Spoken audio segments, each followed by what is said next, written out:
Burichang degree কলেজের বিজ্ঞান বিভাগের সকল শিক্ষার্থীদের স্বাগত জানাচ্ছি আজকের রসায়ন ক্লাসে। তো আজকের ক্লাসটি আমি রসায়ন দ্বিতীয় পত্রের প্রথম অধ্যায় পরিবেশ রসায়নের উপর নেব। তো এই অধ্যায়ের এটি আমার প্রথম ক্লাস।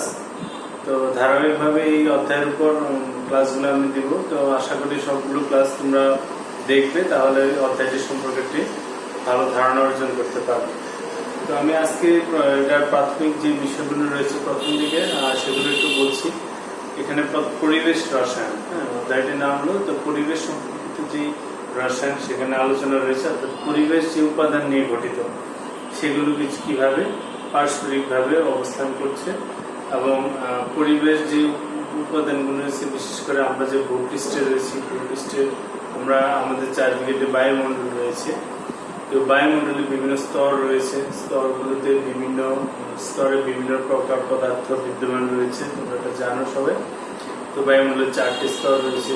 সবচেয়ে নিচের স্তর যেটা হলো ট্রপোস্ফিয়ার বা ট্রপোমণ্ডল। এখানে যে যে গ্যাস রয়েছে, বিশেষ করে অক্সিজেন, নাইট্রোজেন গ্যাস থাকে 78%, অক্সিজেন থাকবে সেখানে 21%, আর বাকি অন্যান্য সকল গ্যাস মিলে বাকি যে অনুপাতটা বাকি রয়েছে। কার্বন ডাইঅক্সাইড নিতান্তই কম থাকে, 0.03% থাকে। জলীয় বাষ্প থাকে, তারপরে নিষ্ক্রিয় গ্যাস থাকবে। তো অনেক রকম গ্যাসীয় উপাদান, ধূলিকণা তো রয়েছে, অনেক প্রকার দূষক গ্যাসও সেখানে থাকে। তো এই স্তরে একটা উচ্চতা রয়েছে 12 কিলোমিটার পর্যন্ত একটা দৈর্ঘ্য এই ট্রপোস্ফিয়ারের। তারপরে উপরের স্তরটা যেটা রয়েছে সেটা স্ট্রাটোস্ফিয়ার, যেটা আমরা ওজোন স্তর নামে চিনি। সেখানে ওজোন গ্যাস নামে একটি গ্যাস রয়েছে। তো ওইটা আবার আমাদেরকে সূর্যের ইউভি রশ্মির ক্ষতিকারক প্রভাব থেকে আমাদেরকে রক্ষা করছে। পাশাপাশি আবার এটা আমাদের বায়ুমণ্ডলের যে তাপ ধারণ ক্ষমতা, তো গ্রিন হাউসের কাজটাও সে করছে, আমাদের মানে তাপটা ধরে রাখে, বায়ুমণ্ডলের উষ্ণতা বৃদ্ধি করছে। এর উপর এখানেও কিছু গ্যাসীয় উপাদান রয়েছে। এর উপরও আরো দুটি আয়োনোস্ফিয়ার, তারপরে মেসোস্ফিয়ার দুটি অঞ্চল রয়েছে। তো ওই অঞ্চলগুলো তাপমাত্রা, তারপরে উপাদান, দূরত্ব, এই বিষয়গুলি তোমাদের বইতে চার্ট রয়েছে, তোমরা সেখান থেকে বিষয়গুলি ক্লিয়ার হয়ে নেবে আসলে। এবং বায়ুমণ্ডলের কিছু 3টা বিষয়ের বেশি তারতম্যের বিষয় যেগুলো পরিলক্ষিত হয়, সেটা হলো তাপমাত্রা, চাপ, একটা আয়তন। কিসের? বায়ুমণ্ডলের যে গ্যাসীয় উপাদান রয়েছে সেগুলো তারতম্য ঘটে এই 3টি উপাদানের পার্থক্যের কারণে। তো এটা এখানে একটা কারণ ব্যাখ্যা করছে যে আমাদের এই ভূপৃষ্ঠে প্রায় কি হয়, যে ভূপৃষ্ঠে না শুধু স্থলভাগ যেটা আছে, জলভাগ, স্থলভাগে ঘূর্ণিঝড়, জলোচ্ছ্বাস, বিভিন্ন প্রাকৃতিক দুর্যোগ দেখা যায়। এই প্রাকৃতিক দুর্যোগের পিছনে সবচেয়ে কমন যে দুর্যোগটা, সেটা হলো কি ঘূর্ণিঝড়। সেটা কেন সৃষ্টি হয় সেটার কিছু কিছু কারণ এখানে তুলে ধরা হয়েছে। যে এখানে তাপমাত্রা, চাপ এবং আয়তন, যে গ্যাসীয় উপাদানটা রয়েছে ট্রপোস্ফিয়ার অঞ্চলে, এগুলো তারতম্য ঘটে। কি কারণে? যে ভূপৃষ্ঠের কোনো কারণে যদি তাপমাত্রা বৃদ্ধি পেয়ে থাকে, তো এটা স্থলভাগ জলভাগ দুই ক্ষেত্রে তাপমাত্রা বৃদ্ধি বা হ্রাস কিন্তু একরকম হবে, এটা একটু ভিন্নতা থাকে। তো যখন তাপমাত্রা খুব বেশি বেড়ে যায়, ভূপৃষ্ঠ বিশেষ করে সমুদ্র পৃষ্ঠের তাপমাত্রা যদি 27 ডিগ্রি সেলসিয়াসের উপরে চলে যায়, তাহলে সেক্ষেত্রে বায়ুর ঘনত্বটা হ্রাস পায় ওই অঞ্চলে। বায়ুর ঘনত্ব হ্রাস পায় মানে আয়তন বেড়ে যাচ্ছে। আয়তন বেড়ে গেলে ঘনত্ব হ্রাস পেলে সেখানে চাপটা কমে যায়। দেখবে যে বায়ুর ঘনত্ব বেশি, সেখানে চাপ বেশি থাকে। ঘনত্ব কম, সেখানে চাপ হ্রাস হয়ে যায়। অর্থাৎ ওখানে একটা নিম্নচাপ অঞ্চল সৃষ্টি হয়। এই নিম্নচাপ অঞ্চলের আশেপাশে আবার দেখা যায় যে তারতম্য থাকতে পারে। সেক্ষেত্রে সব জায়গায় তারতম্য একই রকম হয় না। বললাম তো ভূপৃষ্ঠে আবার সেটা ভিন্ন হতে পারে ঘনত্বটা। ওই যে একটা অঞ্চলে যদি অধিক নিম্নচাপ অঞ্চল সৃষ্টি হয়, তাহলে আশেপাশের অধিক ঘনত্ব থেকে বায়ুটা ওই নিম্নচাপ অঞ্চলে আসতে শুরু করে। তখন সেখানে বিভিন্ন দিক থেকে যখন বায়ু চাপ এক জায়গায় আসে, তখন সেখানে একটা ঘূর্ণন বায়ু সৃষ্টি হয়। এই ঘূর্ণন বায়ুটা আবার ঘুরতে ঘুরতে আস্তে আস্তে এটা আকার বড় হতে থাকে। জলীয় বাষ্পের সংস্পর্শে এটা আরো প্রশস্ততা লাভ করে সেক্ষেত্রে, এবং এটা ধীরে ধীরে উপরের দিকে বায়ুর ঘনত্ব কম থাকে, এটা উপরে উঠতে থাকে। এইভাবে আস্তে আস্তে ভূপৃষ্ঠের জলরাশি এবং বায়ুর চাপ মিলে একটা ঘূর্ণন বায়ুর সৃষ্টি হয় সেটা, এবং যেটা যেকোনো একদিকে এটা অধিক প্রবল বেগ নিয়ে যেকোনো একদিকে সেটা ধাবিত হতে পারে। এইভাবে ঘূর্ণিঝড় সৃষ্টির কিছু কিছু কারণ সেখানে ব্যাখ্যা রয়েছে। তো এগুলো নির্ভর করে কিসের উপর? তাপমাত্রা, চাপ আর আয়তনের তারতম্যের কারণেই হয়ে থাকে। তো এখন এই যে গ্যাসের তাপমাত্রা, আয়তন এবং চাপ, এগুলোর মধ্যে সম্পর্ক প্রতিষ্ঠা করার জন্য কিছু গ্যাস সূত্র রয়েছে। গ্যাসের যে তাপমাত্রা, চাপের সাথে যে সব পরিবর্তনগুলো হয়ে থাকে, হ্যাঁ, যে গ্যাস সূত্রগুলো এখানে রয়েছে আমি এখানে লিখেছি। দেখো, বয়েলের সূত্র, বিজ্ঞানী বয়েল তাপমাত্রা এবং চাপ, আয়তনের মধ্যে একটা সম্পর্ক দেখিয়েছেন তিনি। আমরা এগুলো পরবর্তীতে ব্যাখ্যা করব। চার্লসের সূত্র রয়েছে, তারপরে চার্লসের সূত্র রয়েছে চাপ এবং আয়তন এবং তাপমাত্রার মধ্যে। তারপরে গেলোসেট, সেটা আয়তন এবং তাপমাত্রার মধ্যে। অ্যাভোগাড্রো, যেটা এটা মোল সংখ্যা এবং আয়তনের মধ্যে। ডাল্টন আংশিক চাপ সূত্রে বোঝা যাচ্ছে চাপ সম্পর্কিত। গ্রাহামের ব্যাপন, গ্যাসের কি হয়? ব্যাপন ঘটে, ব্যাপনের উপর একটা সূত্র রয়েছে। এই সূত্রগুলো আমরা একটু ব্যাখ্যা করব। তবে এই ব্যাখ্যার আগে আমাকে আরেকটা বিষয় ক্লিয়ার হতে হবে কি, তাপমাত্রা, চাপ এবং আয়তনের বিভিন্ন রাশি রয়েছে। যে একটা রয়েছে সিজিএস একক, তারপরে এসআই একক, আরো একটা একক রয়েছে এখানে লিটার একক। বিভিন্ন এককের তাপমাত্রা, চাপ বা মানের যে পরিবর্তন হবে, এই পরিবর্তনগুলোকে আমাকে জানতে হবে। তাহলে আগে ওই মানগুলো আগে আমরা জেনে নিই, তারপর আমরা গ্যাস সূত্রগুলো নিয়ে একে একে ব্যাখ্যা করবো।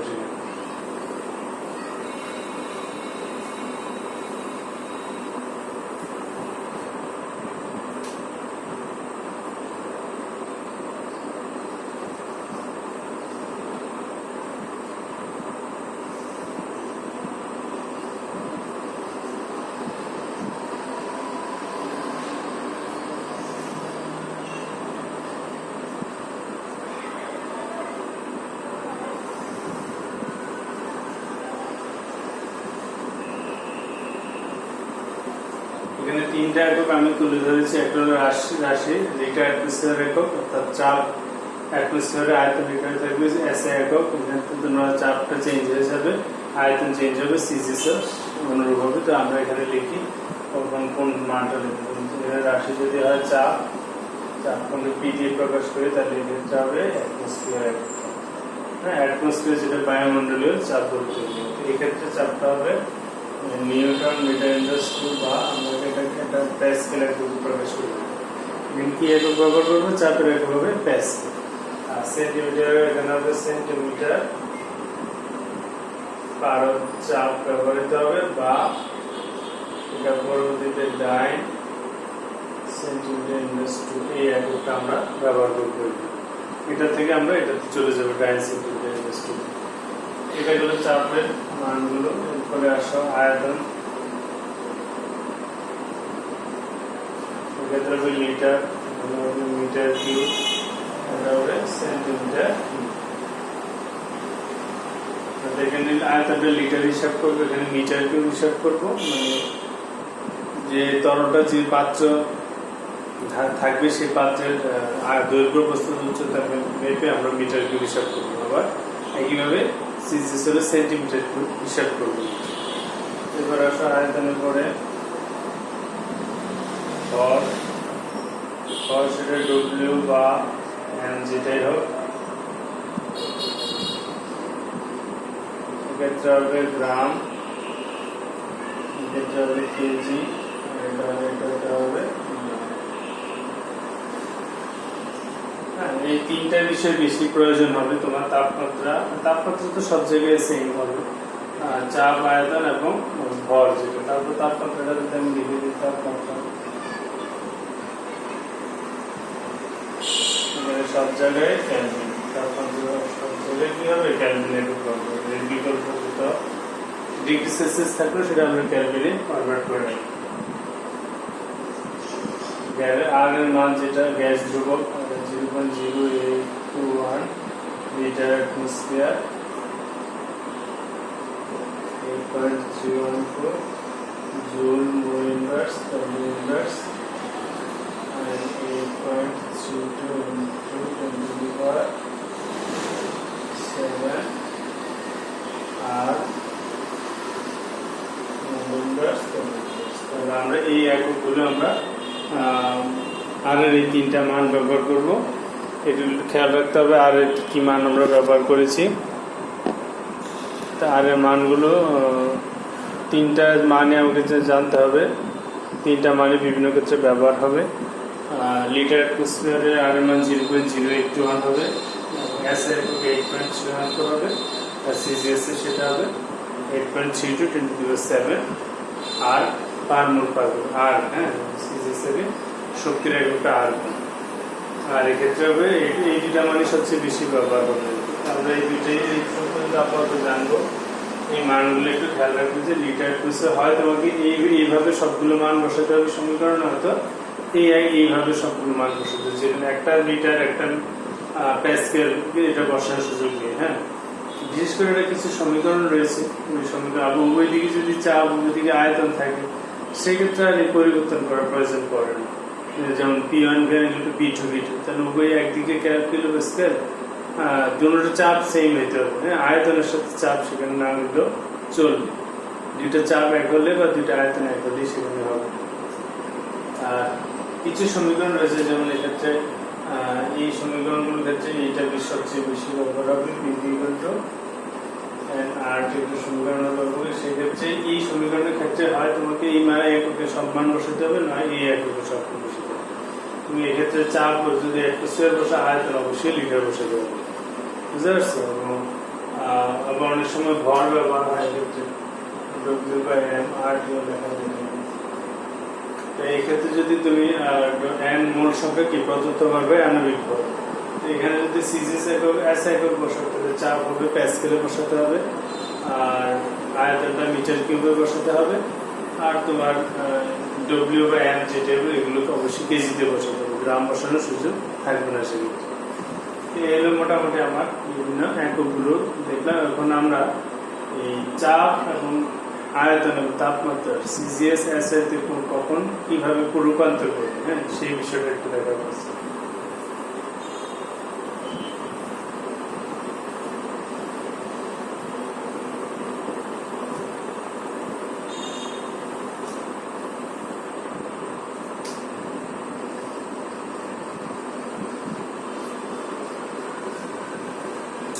তাপমাত্রার বিভিন্ন একক রয়েছে, তোমরা জানো যে ডিগ্রি সেলসিয়াস, কেলভিন, ফারেনহাইট। তো আমরা এখানে দুইটা এককে ব্যবহার হয়, ডিগ্রি সেলসিয়াস এবং কেলভিন। তো ডিগ্রি সেলসিয়াস যদি আমরা কেলভিন তাপমাত্রা প্রকাশ করতে চাই তাহলে কি সমস্যা, যদি আমি একটু লিখে নিই, এসটিপি একটা কথা আছে,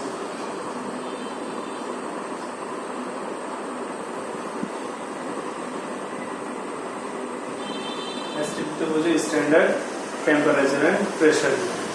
এসটিপিতে হলো তোমার T সমান 0 ডিগ্রি সেলসিয়াস সমান 273 কেলভিন হবে। এখানে T যখন ক্যাপিটাল T লিখবে তখন ডিগ্রি সেলসিয়াস থাকার সুযোগ নেই, তখন অবশ্যই কেলভিন লিখতে হবে তোমাকে, 273 কেলভিন।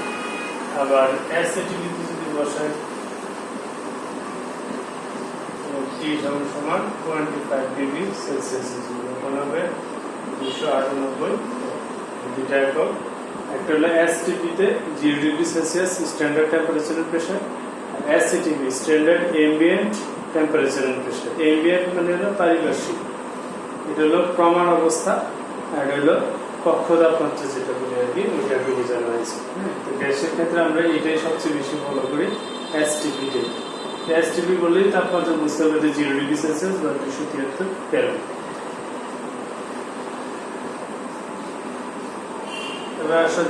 চাপেরও আবার এসটিপি আছে, এসটিপি দুটো পদ্ধতি রয়েছে।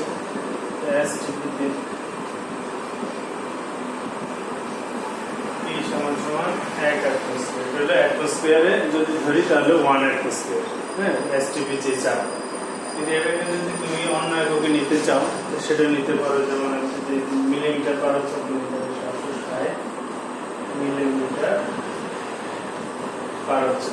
এটাই হলো মূলত প্রথম প্রাথমিকভাবে আমরা যে ব্যারোমিটারের চাপ নির্ণয় করি, সেক্ষেত্রে পারদের উচ্চতাটা 760 মিলিমিটার পর্যন্ত উঠে স্বাভাবিক বায়ুর চাপ, সেটাকে আমরা 1 অ্যাটমসফিয়ার ধরে নিয়ে নিই। এটাকে সেন্টিমিটার 76 সেন্টিমিটার পার চাপ হতে পারে, এটা 0.76 মিটার পার চাপ হতে পারে। এই মানটাকে আবার আমরা নিউটন পার মিটার স্কয়ার নিয়ে যেতে পারি, P = H ρg। এইচ হবে বা এই উচ্চতাটা, রো হলো পারদের ঘনত্ব, জি হলো অভিকর্ষ ত্বরণ, মিলে আমরা এই মানটা নিতে পারি।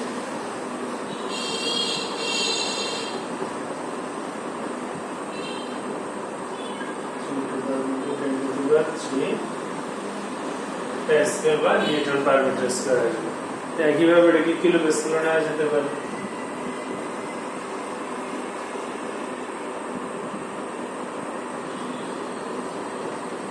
ইকুয়াল টু 1 বার বলা হয়। কিলো প্যাসকেল, প্যাসকেল 1000 দিয়ে ভাগ করলে প্যাসকেলটা কিলো প্যাসকেলে চলে আসবে। এইভাবে বিভিন্ন এককের মানগুলো আমরা দেখলাম।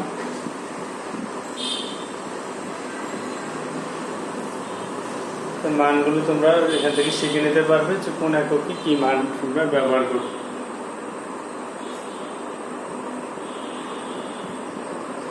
মানগুলো একটু তোমরা লিখে নিতে পারো।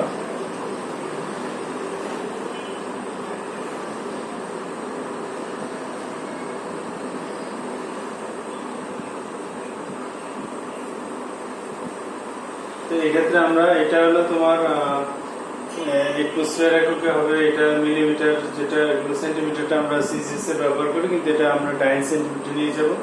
আর এই প্যাসকেলটা হবে তোমার এসআই এককে, সেটা ব্যবহার করতে হবে।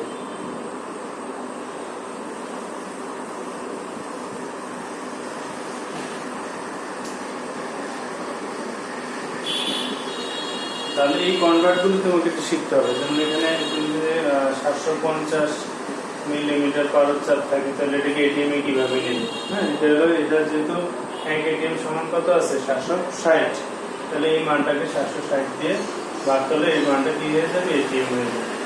মানে এক এটিএম সমান 760, 760 সমান এক এটিএম, এক কথা 750 হবে। অর্থাৎ এটিএম এর এই একক যেটাই নাও কেন, এই মানটাতে যদি ভাগ করো, যে মানটাতে থাকবে, তাহলে এটিএম এ কনভার্ট হবে। এটিএম থেকে মিলিমিটারে 760 গুণ করতে হবে। কিলো প্যাসকেল নিলে কিলো প্যাসকেলের মানটা গুণ করলে কিলো প্যাসকেল চলে যাবে। এইভাবে এককগুলো তোমরা একটা থেকে একটা কনভার্ট করাটা শিখতে হবে। এবার হচ্ছে আয়তন, ভি দিয়ে প্রকাশ করে। আয়তন হলো ভলিউম। তো এক্ষেত্রে এসটিপি এবং এসটিপি দুইটাই রয়েছে। এসটিপিতে 1 মোল গ্যাসের আয়তন,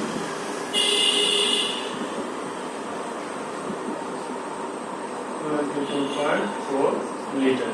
বুঝতে পারছি? এসটিপিতে 1 মোল গ্যাসের আয়তন। তাহলে এক্ষেত্রে আমরা এটা আবার চেঞ্জ আছে, এসটিপিতে যদি হয়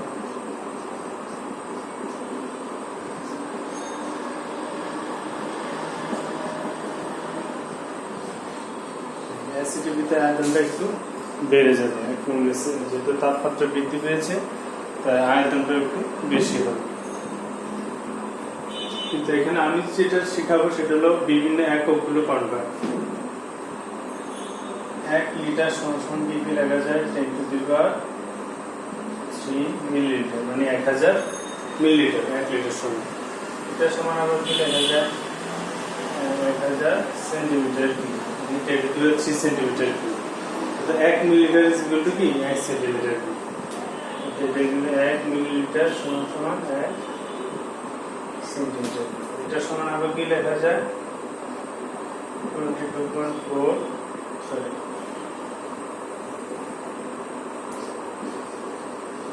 1 ডেসিমিটার কিউব, মানে 1 লিটার সমান কি 1 ডেসিমিটার কিউব বা লিটার কিউবের সমান। তাহলে একটা পাত্র যদি 1 লিটার তরল রাখে, তাহলে এটা দৈর্ঘ্য প্রস্থ উচ্চতা আমরা 1 ডেসিমিটার কিউব হবে। বুঝতে পারছো? 1 ডেসিমিটার কিউবের দৈর্ঘ্য প্রস্থ উচ্চতা একটা পাত্রে 1 লিটার তরল থাকবে। একইভাবে 1 সেন্টিমিটার করে যদি দৈর্ঘ্য প্রস্থ উচ্চতা হয়, তাহলে 1 মিলিলিটার সেটা তরল থাকবে। আর এটাকে মিটার কিউব নিলে 10⁻³ মিটার কিউব নিলে অনেক বেশি পরিমাণ, সেটা 1 লিটারের তুলনায় 1 মিটার কিউব। 1 মিটার যদি আয়তন হয়, সেখানে 1 লিটার খুব নগণ্য। 1 লিটার কিউবে যদি পাত্র হয়, তাহলে 1000 লিটার সেখানে তরল ধারণ করবে বা পানি রাখতে পারবে। তাহলে এই মানটা তোমাকে অবশ্যই জানতে হবে বিভিন্ন এককে কনভার্ট করার জন্য। তুমি এখন যদি আমি 22.4 লিটারকে কনভার্ট করি, মিলিলিটার নিলে এটা 22,400 মিলিলিটার, 400 সেন্টিমিটার কিউব 22.4 ডেসিমিটার। আর মিটার কিউবে যদি নেই, তাহলে 22.4 গুণ 3 মিটার কিউব। তাহলে তুমি খুব সহজেই মানগুলোকে একটা থেকে একটা কনভার্ট করতে পারবে এই পদ্ধতিতে, যদি এই মানগুলো তোমার জানা থাকে যে কোনটা সমান কত লেখা যায়। হ্যাঁ, তাহলে মিলিলিটার, ডেসিমিটার কিউব যদি প্রয়োজন হয় ডেসিমিটার কিউব নিতে পারবে। মিটার কিউব যদি আছে একক আয়তনকে মিটার কিউব নিতে হয়, তাহলে লিটারকে 1000 দিয়ে ভাগ করতে হবে, তাহলে এটা মিটার কিউবে চলে যাবে। এইভাবে এই তাপমাত্রা, চাপ আর এই মান যেগুলো আমি লিখে দিয়েছি, এখানে মানগুলো শিখে যেগুলো স্পেসিফিক মান দেওয়া আছে এগুলো শিখে মনে রাখতে হবে। আর কিভাবে মনে রাখলে তুমি কনভার্ট করতে পারবে সহজেই, কারণ এগুলো শিখে মনে থাকলে এক কোষের সময় কত মিলিমিটার পার চাপ, কত কিলো প্যাসকেল, এটা জানলে তুমি কিলো প্যাসকেল থেকে এক স্কোয়ারে সহজেই মানটা চেঞ্জ করতে পারবে।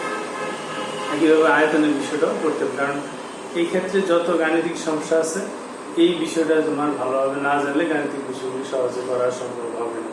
তো অবশ্যই তোমাকে এই মানগুলো ভালোভাবে মুখস্থ করতে হবে। তো আর পরবর্তী ক্লাসে আমি এই গ্যাসের সূত্রগুলি নিয়ে আলোচনা করব।